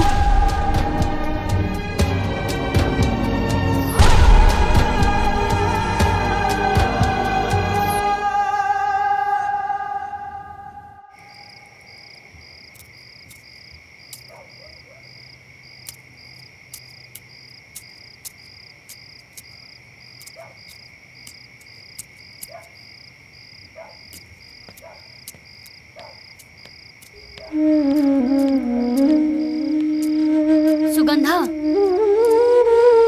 सुगंधा, आखिर का चलत था तारा मन में? काहे हर बार हमरा के ताना मारेलू? अरे तू सोच भी कैसे सकेलू कि हम गोलू के जहर दे दे? इमे सोची कि कहा जब जमाना इतना खराब हो गइल बा कि हक और हिस्सा के लिए भाई भाई के गला घोट देवेला, तब बहन काहे ना घोट सकेली? वाह सुगंधा वाह। अरे तू तो ससुराल आके बहुत बहुत बड़ हो गईलू। हम ये सब देखे खातिर, ये सब सुने खातिर तोहार देवर जी से ब्याह ना करौले रानी। हमारी सपना ना रहे। अरे हम तो यही सपना देखनी, अपन एक आँख से हम तोहार सुख देखनी और दूसर आँख से हम अपन सुख देखनी। हे सुगंधा, अरे हमहू एगो माई है और एगो माई लइका के जन्म देवेली, जन्म छीनेली ना। सुगंधा, अब तो हमार बहन ना हो, अब तू हमार देवरानी बन गेल बाड़ू। देवरानी हमरा के देवरानी बने खातिर के मजबूर कैलस? तू मजबूर कैलू और तू खुलल आँख से सपना देखा ताड़ू। तो जौन आँख से सपना देखा ताड़ू उससे सिर्फ तोहरा की खुशी हुई। अगर अपन एक आँख से भी हमार खुशी के सपना देख ले रहती तो कबो भी 100 रुपया की चप्पल खातिर मना ना कर ले रहती। हमार लड़का के भविष्य के बारे में अगर सोच ले रहती तो ओकरा के प्ले ग्रुप में जाए से मना ना करती। तो सिर्फ और सिर्फ अपन पति, अपन लड़की और खुद के बारे में सोचेलू। और सच्चाई तो ये बा कि तू हमके एक घर में ब्याह के एक हाथे लेके आल बाड़ू ताकि हम ई घर के नौकरानी बन के रही और तू ई घर के मालकिन बन के रहा।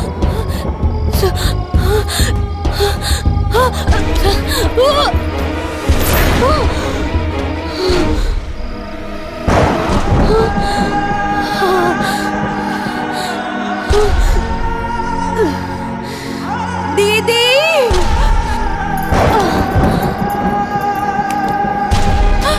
दीदी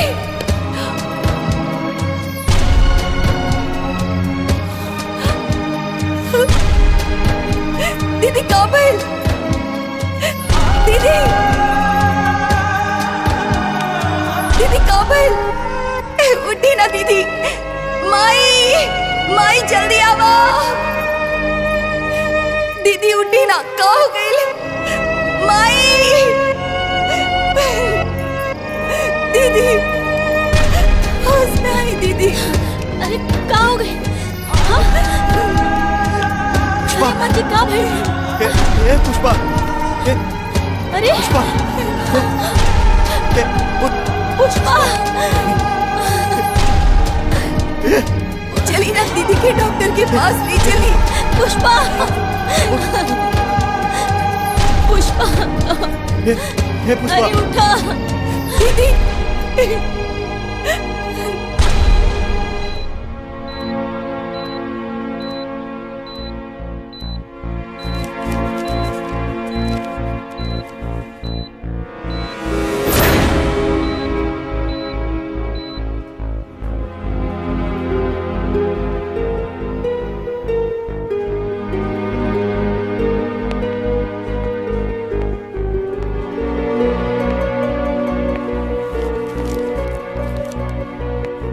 डॉक्टर साहब कैसन बड़ी पुष्पा? देखिए 1.5 साल पहले ही मैं उनको बता चुका था कि उनको ब्लड कैंसर है।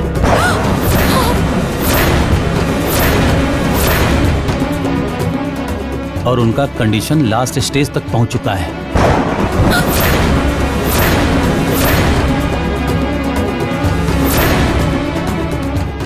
अब उनके पास बहुत कम दिन बचे हुए हैं, इसलिए उनको घर ले जाइए, खुश रखिए। परिवार में जितने दिन रहेंगे उनके लिए उतना ही अच्छा होगा।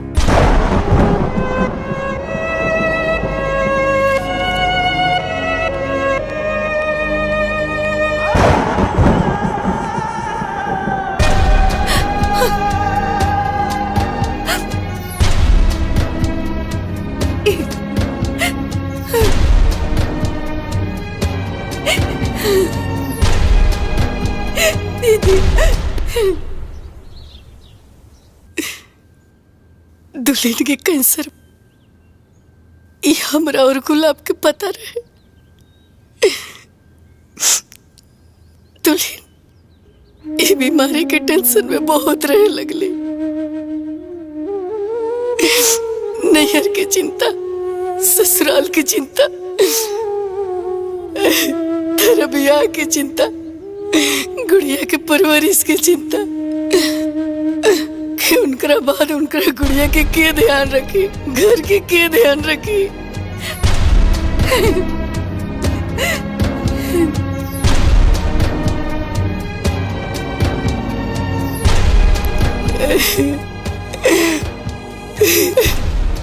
और उनका मन में ही सब चलत रहे, लेकिन हमरे से वो कह ना पावत रही।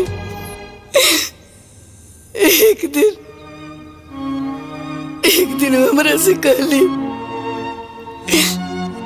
कि बाजी हम चाहते नहीं कि हमारी बहन की शादी सतीश से कर दिया जाओ, ताकि हमारे बादो घर में रही ना, घर के संभाल सकती है, हमारे गुड़िया के संभाल सकती है। काहे कि माँ से तो माँ जैसन हो लेना। माँ से बढ़ के मासी होले। अगर दूसर लड़की ये घर में एक देवरानी बन के आई तो पता न कैसे ही घर में रही। हम ही सोच के ही रिश्ता के फौरन हाँ कह देली कि दुल्हन के गैला के बाद गुड़िया के माई की कमी महसूस ना होए। ज्यादातर लोग एक बात कही, हम बहुत लाचार हो गई। हम वो सास है कि जे अपना पतों में भेद कैलास कायदे से निकल जाओ। हमरे बड़की के घर के मालकिन बनावे के चाहत रहे, लेकिन हम दुल्हन के बनैनी। कैसे कि हम चाहत रहे कि हमर दुल्हन चाहे जितना दिन रहे लेकिन अपन हर खुशी जियस। हमर दुल्हन में मालकिन बने के जिम्मेवारी संभालने की सारा गुण रहल। ऐसे हम उनका के घर के मालकिन बनेनी और वो आज तक घर के बहुत अच्छे से संभाल के रख ली, क्योंकि कोनो चीज की कमी ना हो के दे।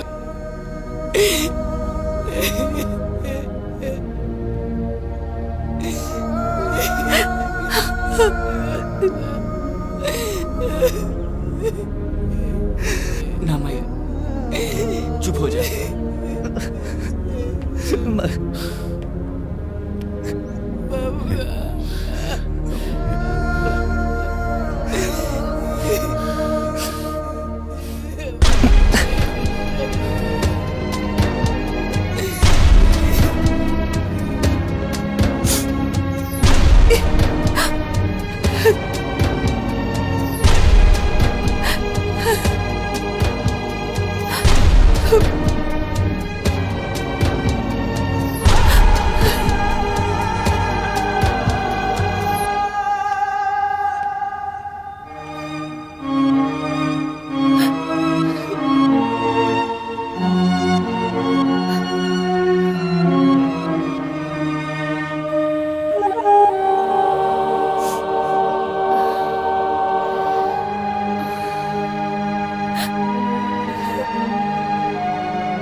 ये हंसी के पीछे इतना बड़ा दर्द छुपल बा दीदी, इतना बड़ा दर्द।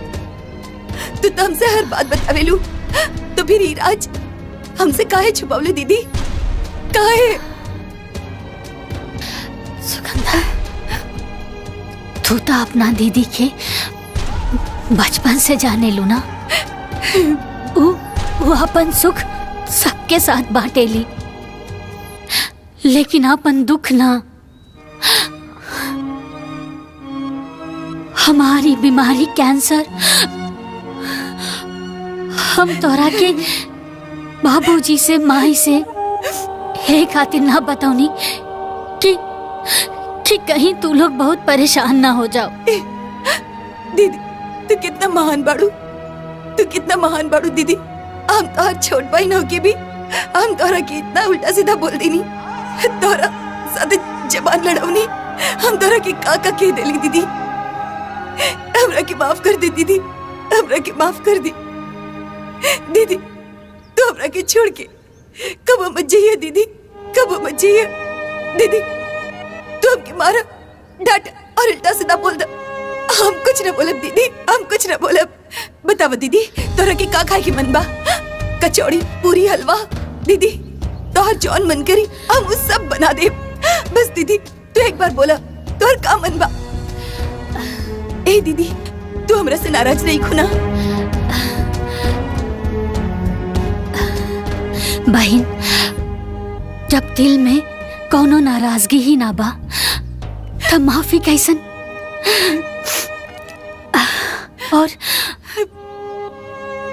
और जौन रिश्ता में लड़ाई ना हो तो समझ जाओ कि वो रिश्ता दिल से ना दिमाग से निभावल जा रहल बा। और हम तोहरा के छोड़ के कब्बो ना जाई। अरे हमार रिश्ता कोनो जरूरत के रिश्ता ना बा। जरूरत के रिश्ता छूट जाला और खून के रिश्ता कब्बो ना छूटेला। और हमनी दोनों बहन के रिश्ता त खून के बाना। खून के हाँ? अब सुना, अब तू ई रिश्ता छोड़ा और हमार मन के बात सुना। हाँ बोली दीदी। और हमार मन के बात यही बा कि तू हमरा खातिर आलू वाला कचौड़ी और गोभी के सब्जी और सूजी के हलवा बना के खियाबू। हाँ बना दा, बनाइबू ना?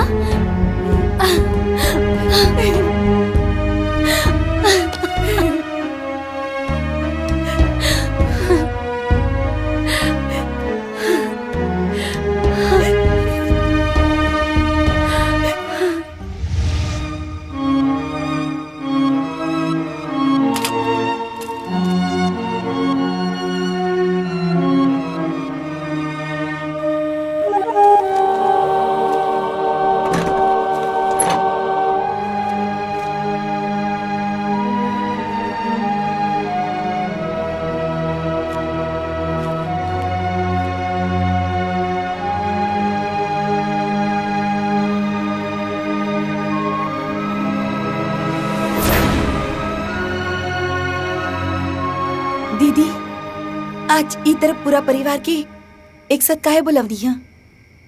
हमरा के तो कुछो नहीं खे पता।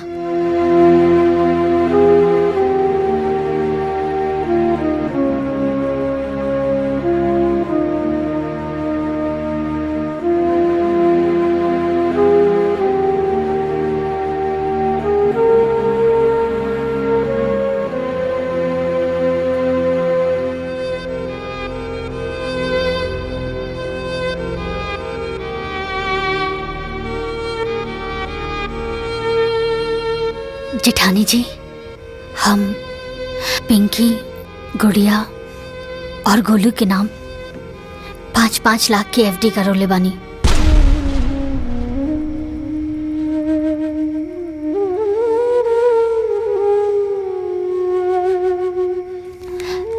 ई उहे के पेपर हा, रवा संभाल के रखी।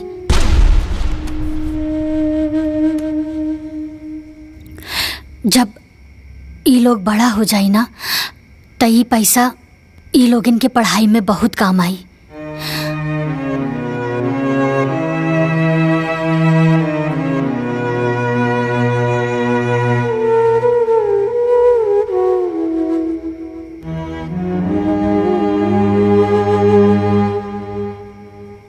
सुगंधा, हम तोहरा से कहले रहनी ना कि समय अइला पर हम तोहरा के पाई पाई के हिसाब दे। ये जौन एफडी के प्रीमियम बा ना, वो हम देवर जी और जेठ जी के खेती के कमाई से ही भर ले बानी। ई पूरा घर चलावे खातिर हम पाई पाई जुड़नी। अरे कबो 100 रुपया 50 रुपया खातिर लड़ भी गई नी। कभी अपना पति से तो कभी तू दोनों लोगन से। तब जाके इतना बड़ा रकम इकट्ठा भइल।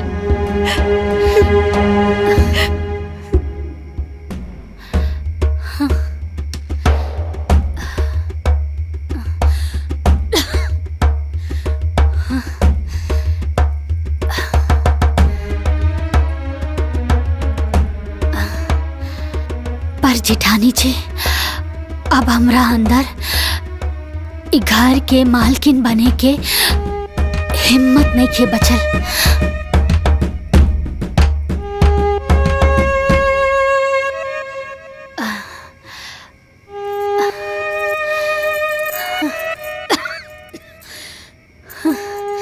अभी घर के मालकिन की जिम्मेदारी रहुए संभाली जिठानी जी, रहुए संभाली।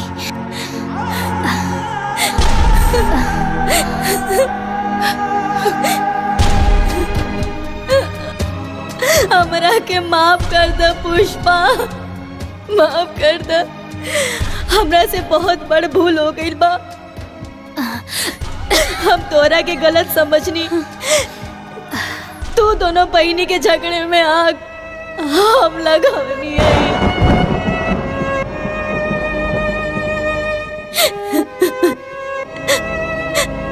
कैसे हम सोचत रही कि तू बस अपने बारे में सोचेलू, बाकी आज जवन तू इस सब के लिए कैले बाड़ू। अगर हमार सग बहन भी होखी ना तो कबो ऐसा ना करी, कबो ना करी। जेठानी जी, जेठानी जी संभालिए अपने आप के। वैसे भी बेगुनाह के दिल ना बहुत छोट होला, लेकिन जब केहू से माफी मांग लेला ना तो ऊ बहुत बड़ हो जाला। और राउर आँखी के आंसू ये बता रहल बा कि राउर मन में अब कौनो मैल नहीं खे। रहुआ के माफी मांगला के कौनो जरूरत नहीं खे, कौनो जरूरत नहीं खे।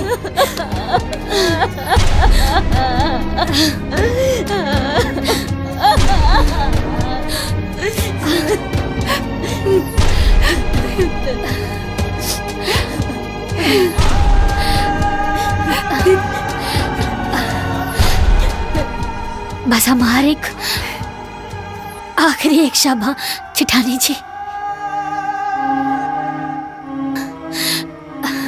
ई सुगंधा छोट हवे, थोड़ा जिद्दी बाड़ी, लेकिन दिल के बहुत अच्छा बाड़ी। एकर कौनो भी बात के कबो बुरा मत मनिया। एकर हमेशा ख्याल रखिया अपन छोट बहन समझ के।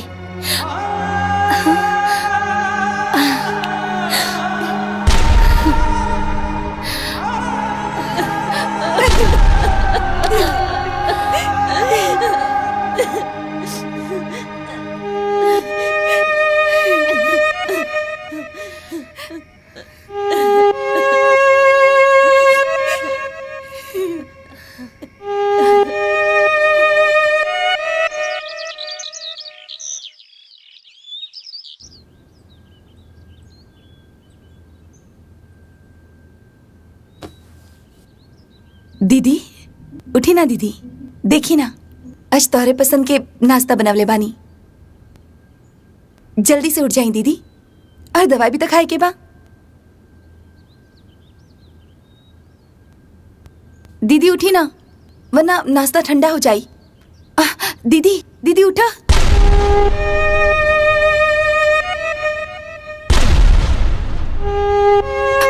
दीदी दीदी दीदी